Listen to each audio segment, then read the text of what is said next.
xin chào tất cả mọi người, thì vẫn là Nhi đây. Hôm nay mình sẽ react slime vào ngày này nha. Let's go. Đầu tiên là một loại slime màu hồng, thì lâu lắm rồi thì mình chưa mang lại màu hồng cho mọi người. Một màu hồng rất là tươi luôn. Đây là shop basic mới của bên shop mình luôn. Mình xin nói luôn là hôm nay có rất là nhiều loại hũ luôn nha. Chỉ có một loại hũ mới vào thôi mọi người ạ. Rất là dịu luôn. Hình như hơi tối để mình bật bóng đèn nha. Rồi cũng hơi sáng. Đây, sáng lên rồi. Basic này thì cũng rất là đặc luôn đấy.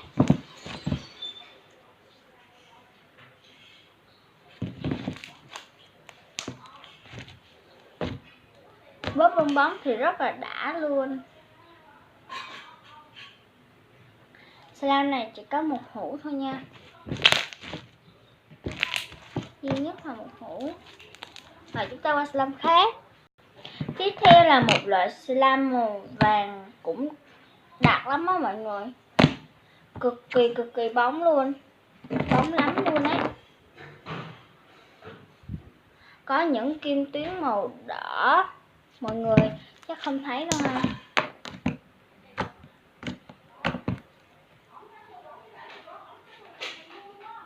Bóng lắm luôn đấy.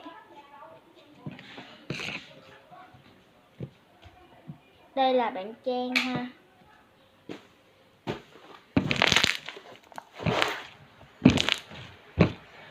Thì slime rất là đã luôn. Đặc lắm luôn ấy. Không có cứng luôn nha. Không cứng luôn. Không hề cứng luôn nha. Rất là đặc. Slime này dù cho mình cho nước cỡ nào nó cũng đặc lắm á mọi người. Mình cho một lượng nước rất là nhiều. Khá nhiều thôi. Nhưng mà nó vẫn đặc đấy. Nó không hề lỏng luôn nha. Mình có bí kíp riêng mọi người ạ.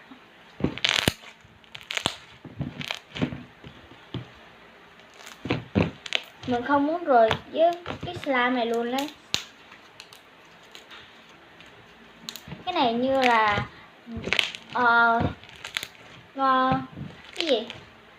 cái gì cho uống cho nó tốt ấy.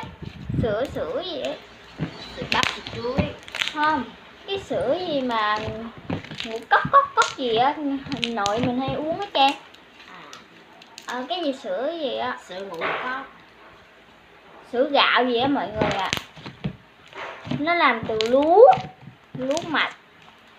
Cái slime này cũng có cái kim tuyến màu đỏ ấy.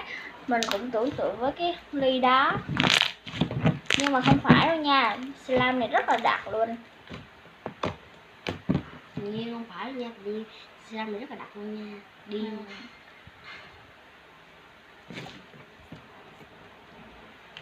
Mình hỏi bạn Trang cũng bó tay luôn.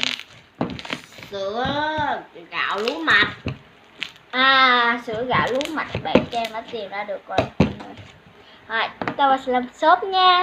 Lâu lắm rồi thì mình chưa đem lại cho mọi người làm một cái loại slime shop nào cả. Thì hôm nay mình sẽ đem lại slime shop cho mọi người nha. Một màu đỏ rất là tươi luôn. Rất tươi nha, trời ơi. Mình thích, rất thích, cực kỳ thích cái màu đỏ này luôn ấy. Nó kiểu giòn với lại nó tươi ấy, màu đỏ ấy. Nhìn khi mình kéo ấy, nó kêu xì xì nha. Bây giờ mọi người hãy bật âm thanh to lên nha, để nghe tiếng xì xì cho vui tai nha. Đây.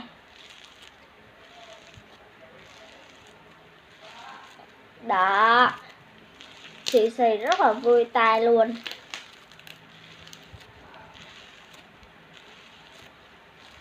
Rồi bây giờ mình sẽ bóp bong bóng nha.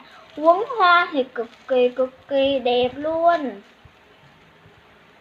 Rồi.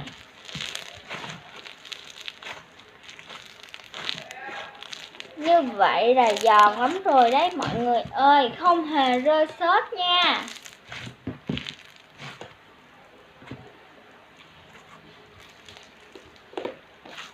giòn luôn.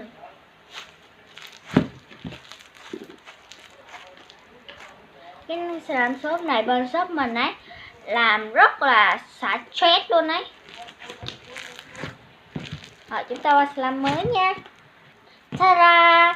Thì lại là slime basic nha, một màu tím rất là huyền bí luôn đấy, rất là đẹp. Đây có những cái trang trí ấy, rất là đẹp luôn.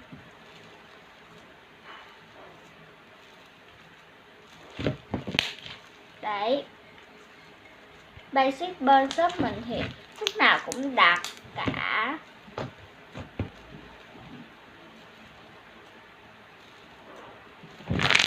Bóp bong bóng à, khỏi phải chê luôn nha.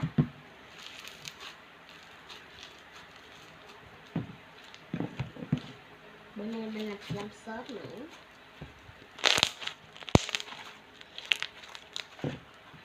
Rất là đã luôn. Chúng ta qua slime mới. Tiếp theo là hai loại slime xanh lá cây luôn. Có nhiều bạn rất là thích cái slime xanh lá cây này. Thì hôm nay mình sẽ mang lại slime xanh lá cây này nha. Mình chỉ mang lại 2 hộp thôi. Rất là dẻo luôn nè.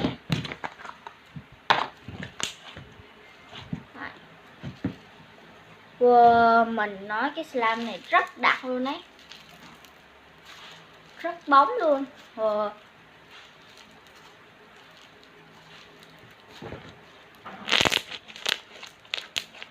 Đấy, bóp tiếng rất là bự luôn.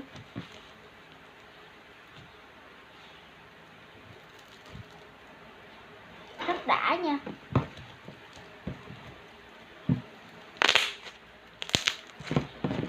Và rất là cool luôn. Thì hũ này cũng như hũ đó nha. Tới slime đặc biệt nhất luôn, đó chính là slime trà sữa. Thì đây là những viên trân châu. Hi hi. Rất là cute luôn. Mình cực kỳ thích cái slime sữa này, trà sữa này luôn đấy. Thì vì rất là đặc biệt luôn. Thì đây hiệu tên nhãn của mình luôn ấy.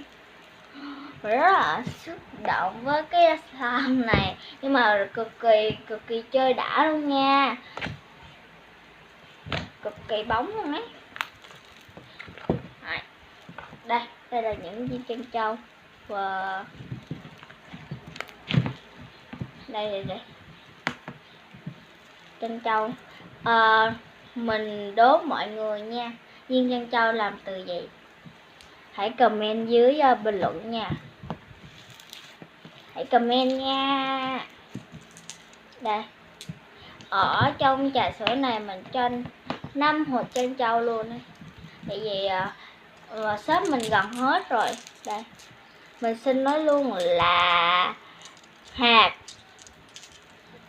bi nha, bi. Cái hộp này rất là bóng luôn ấy. Để mình lấy cái hương.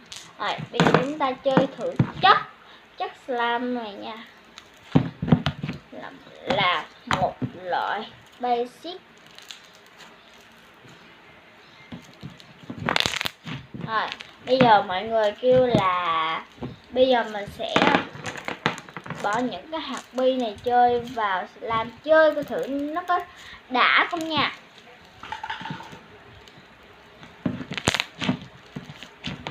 Wow, cực kỳ đã luôn.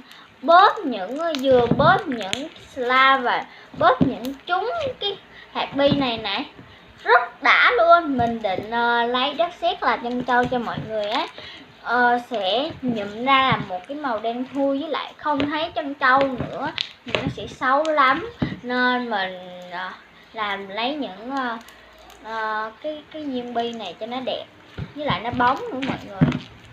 Wow, bóp cực kỳ cool luôn. Hồi sắp mình mới nhặt về năm mới này. Đây là thành viên mới của chúng ta, còn một thành viên rất mới đây. Mình xin nói luôn là cái hũ mới của bên shop mình này nha, rất là đẹp ha. Mình rất là thích mình rất là thích cái hũ này luôn.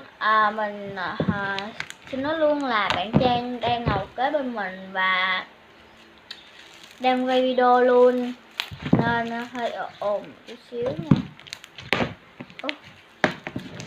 Mọi người chơi là kêu rời đúng không?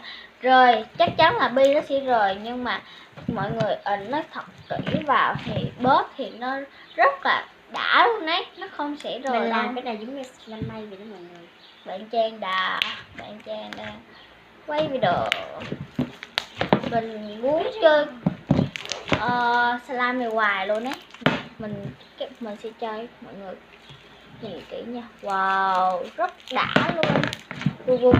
Khi mà các bạn check các bạn bóp cái dây dài cái là các bạn hết check thôi, tại vì rất là giòn mà nè. Mình xin nói luôn là mọi người mà học về rất chết ấy, mọi người bớt cái slime này và những hạt bi như này với cùng slime ấy và hết chết và thông thả ngay luôn ấy. Slime basic này làm cũng rất là đặc luôn và bóng lắm đó nha.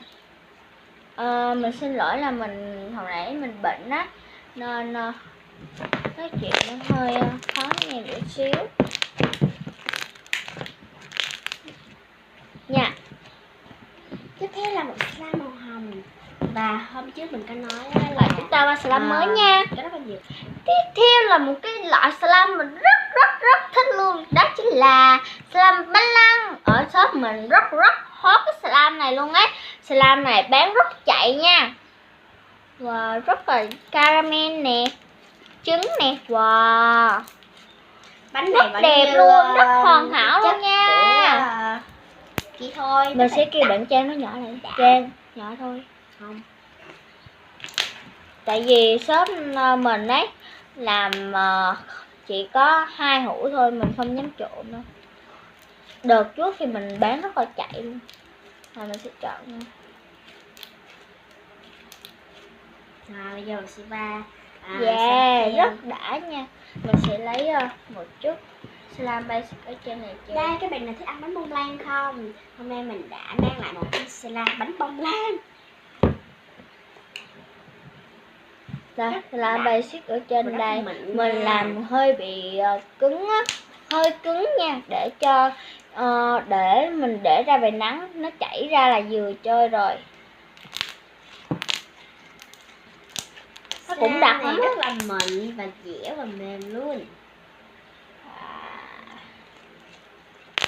Wow, rất đã luôn ấy.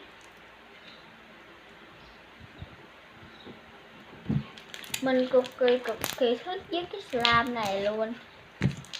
Mình muốn trộn nó lắm luôn á. Đây, rất là cute luôn. Rồi nếu mà các bạn thích slime bên shop mình, hãy cho mình một like, share, subscribe nhé. Xin chào và hẹn gặp lại. Bye bye.